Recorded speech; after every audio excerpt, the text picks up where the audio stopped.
G'day. Welcome to the Field of Streams, where every week I, your host, Janeen McCrae, read a short piece of my writing to you so that you don't have to. Now, I can't promise you much with these missives, but I can promise you this. I won't keep you long. In today's episode, I'm going to ramble on about connection. Of how to connect to things, specifically art. When I say art, by the way, know that, yes, I mean art, but also connecting to anything people make in the creative realm I'm defining as art. The arts, paintings and music and writing and dance and all of it. With that out of the way, what inspired me to write this?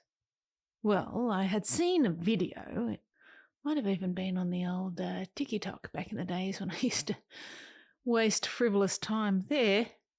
The video was a kind of guide about how to look at art, to figure out how you feel about it. It was a step-by-step thing, and I actually talk about that in what I'm about to read to you, so I won't repeat myself here.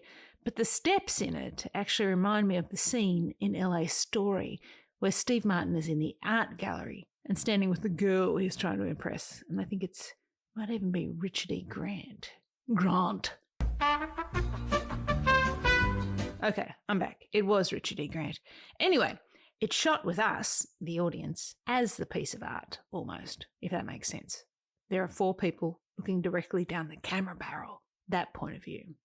Steve Martin, as the character Harris T. Telemacher, is sharing what he is getting from the painting with the group. He steps up close to camera, the painting, and back away, describing what he's seeing as he does so. He points things out, describes how certain aspects are making him feel, stepping forward, stepping backward. I'll put a link below to the scene if you have no idea what I'm talking about, and it'll all be clear. Anywho, the longer the scene goes on, you get the sense that the people with him cannot see what he's seeing, and are maybe, I don't want to say confused, but it demonstrates either one of 2 things, or maybe even both. 1, art pretentiousness. LOL, art. Also, never forget he's trying to impress a girl. I guess pretentiousness plays with some people. Or 2, it demonstrates just how to look at art. He steps forward, he steps back, he examines different aspects of the painting, he thinks about what it makes him feel. I mean, LA Story is a comedy, so it's played for comedy, but it also reminds me about people talking about wine. How are you getting all those flavours? How can you taste all that shit? The answer to how do you taste all that shit is taste more wine. Oh, it's a full-bodied wine from Napa with a chewy nose and hints of vanilla and Christmas cake imbued with the memory of a Roman soldier's sandal. Indeed. Wow. Look at me rambling and I haven't even started reading yet. Where was I? Oh, it's part of a larger idea, the idea of connection, of one-to-one engagement. How do we connect with things? Is connecting with things something that can be learned or practiced? What even is connection? What do you do when you connect and then find out you don't like it? And if there is a step-by-step process of how to connect with art, do you think you can apply that step-by-step to how you connect with anything, with people, with yourself? Stand in the centre of it, metaphorically and in the case of actual art, literally. Okay, enough 2-bit philosophy. I now invite you to stand your brain in the centre of your ears as I pipe my words and voice in there and read to you a piece of my writing called Hello, you have reached the Plug and Play Connection Hotline. Plugs looking for sockets. That's all we are. A configuration of prongs and casing, yearning for connection. It is our primal desire to find that perfect receptacle for our love, our brain, our heat. Are you my one true switch? The one to electrify my being? To wake me from my deadened state of inert existence with that high voltage shock and soul?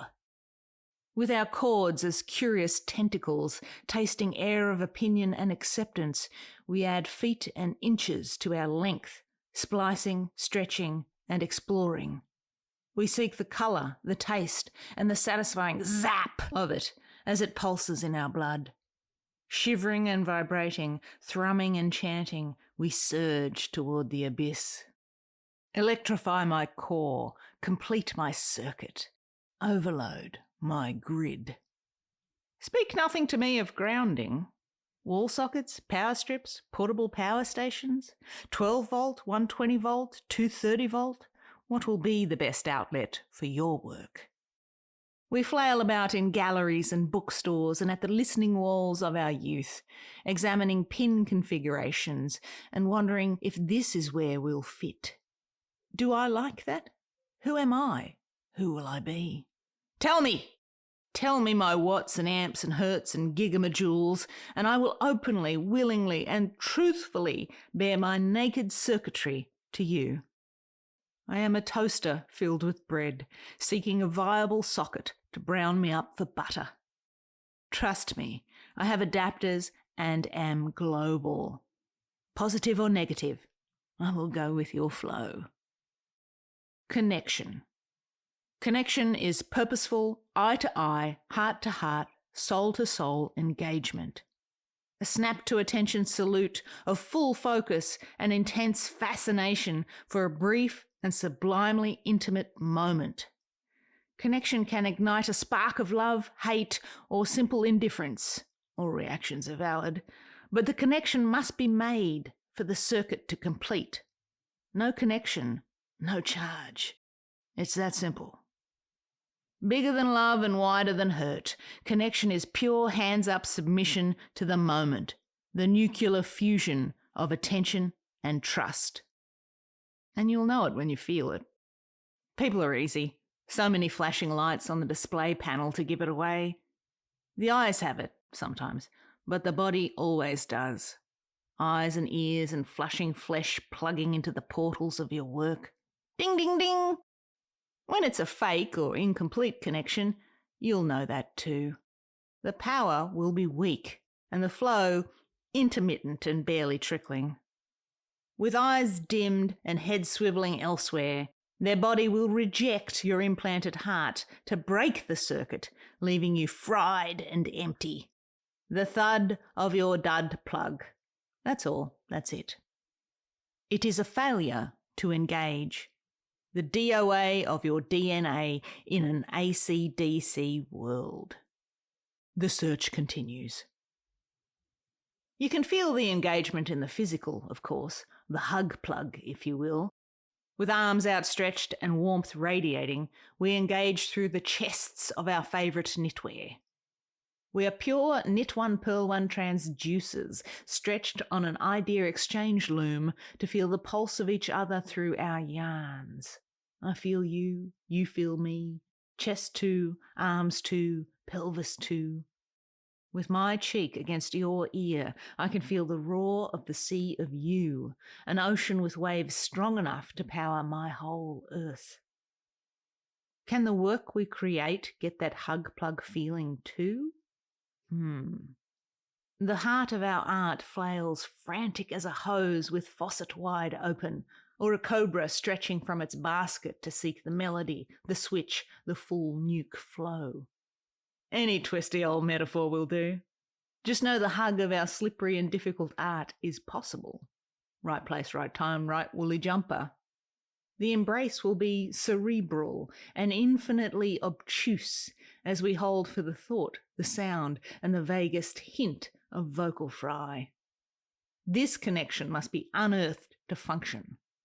How? You're asking me? Personally, I wear a free hugs sign. I stand in the street and wait for the bolt, from you or from me to you. I write, and my writing charges its static through the atmosphere, looking for the socket, your socket. And if I do it right, and I let my storm build into the humid afternoon, it will hit you in the chest like lightning, and off your feet you'll go. The air will eject from you as the weight of my charge will strike at your bullseye.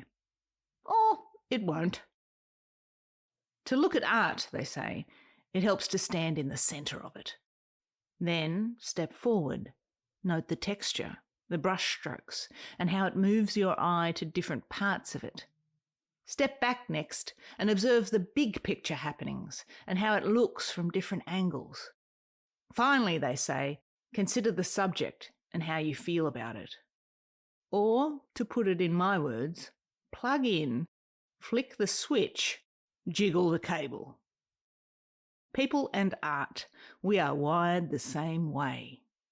I stand in the centre before you, just a writer looking to both give and receive supercharged hugs. Supply my current so that I may draw all the juice from this, my life.